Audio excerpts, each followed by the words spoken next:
Hello everyone, I'm Lorraine Driscoll and you're watching Building Better Brains, where each week we address the root causes of why kids can have a hard time learning, behaving, and being healthy, happy kids. So last week I talked about why children with ADHD and autism spectrum are more likely to experience a worsening in behavior in the spring due to increased histamine levels. At this point, you may be wondering what ADHD or autism spectrum has to do with histamine and why is your child more vulnerable to seasonal allergies to begin with? So there are several factors that contribute to this. So let me start first with the one that I always address when I'm working with clients and this issue crops up, and that is your child's gut bacteria. I've mentioned previously that children with ADHD and autism spectrum have been found to have a significantly altered gut bacteria compared to neurotypical children. I myself have worked with many a child whose spring flares disappeared the minute we started focusing on healing and balancing the gut flora.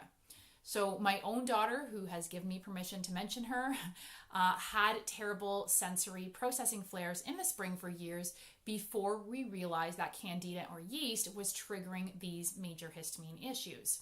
So once we addressed the yeast and other pathogens in the gut, she now goes through spring without a hitch, whereas before it was an absolute nightmare and we were in full-on crisis mode.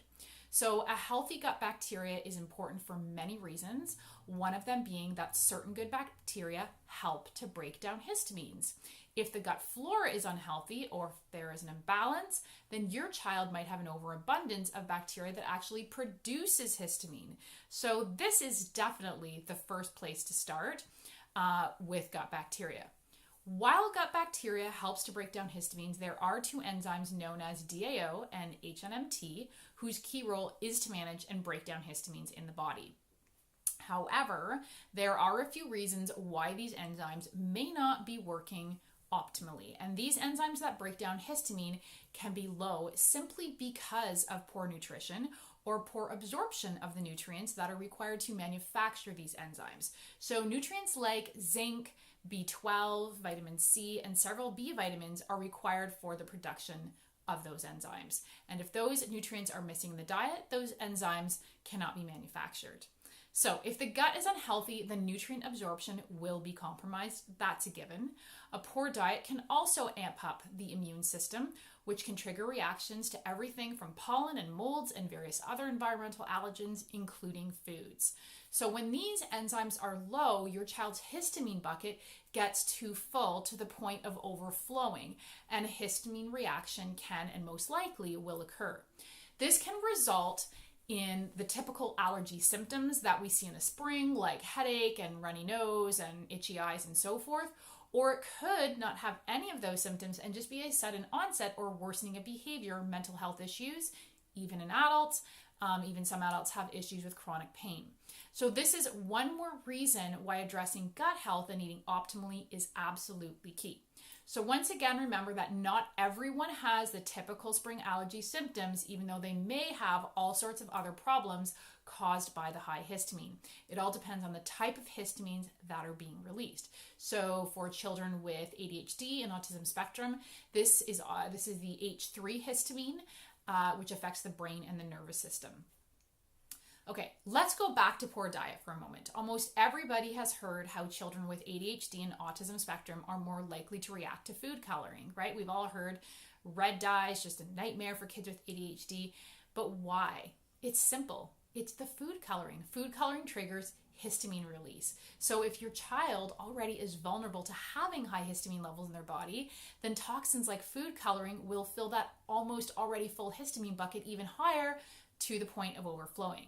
So keep in mind that many toxins in food can raise histamine levels, among other things, which is why it is super important to ensure these kids have a clean diet. The other factor that can affect histamine breakdown is that certain individuals do have a genetic variant in which their bodies produce very low levels of the enzymes DAO and HNMT, which breaks down histamine, right? So this genetic variant does not make the situation hopeless. There is lots of things that you can do naturally to kind of work around that. So I'll explain more about that in next week's video. Another genetic factor is the MTHFR gene, which is considered the gene that is often expressed among children with ADHD and autism spectrum, as well as tons of other people who have all kinds of mental health issues and as well as physical health issues. So this gene is very much connected to a process called methylation, which affects virtually every other process in the body. So if there is a SNP in this gene, then breakdown of histamines will be affected, most likely. Having this gene, again, is not the end of the road. I have this gene. My husband has a different variation of this gene, and my daughter has both of our genes. So there are a lot of ways that you can turn down this gene's expression, which I will mention again more next week. So don't go blaming yourself or your mama for a bad gene. So now that you understand the various reasons why your child might have issues with histamine and a worsening of behavior in the spring, next week we'll talk more specifically about what you can do to manage their histamine levels and even heal their gut. So to learn more about how you can help your child rise above the challenges related to ADHD, autism spectrum, and learning disabilities, hop onto my website and take the quiz to find out what exactly is at the root of your child's struggles. My YouTube channel is also filled with tons of tips and tricks and more to come to help you improve your child's learning and behavior so your kids can thrive instead of just survive, and you can feel like the awesome mom that you are. So I'll post the links in the comments below. Thanks for listening.